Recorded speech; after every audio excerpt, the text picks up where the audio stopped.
আজি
হনুৱাল কছাৰী যি পৰম্পৰা নীতি আমাৰ আখৰা চলি আছে লগ বিহু, এই লগ বিহুৰ গোটেই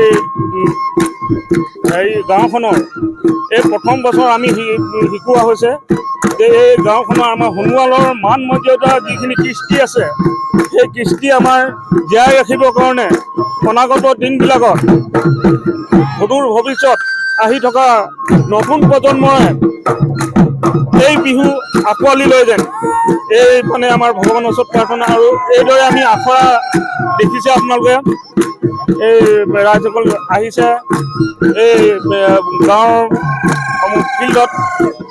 আমি আমাৰ এই লগ বিহু আমাৰ বিভিন্ন ঠাইত আমাৰ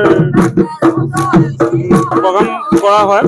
30-35জনীয়া দল এটা থাকে, ল'ৰাও থাকে ছোৱালীও থাকে। মঞ্চত আমি এই লগ বিহু আমি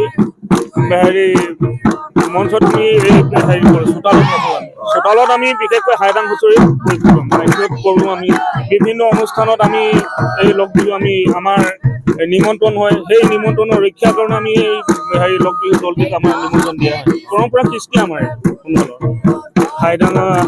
হাইদাঙৰ লগতে লগ বিহু, সগুৰা নৃত্য আৰু বুঢ়া-বুঢ়ী এইবিলাক আমাৰ মানে কৃষ্টি আৰু জাতীয় কৃষ্টি আমি নতুন প্ৰজন্মক আমি দেখুৱাই দিব লাগিব।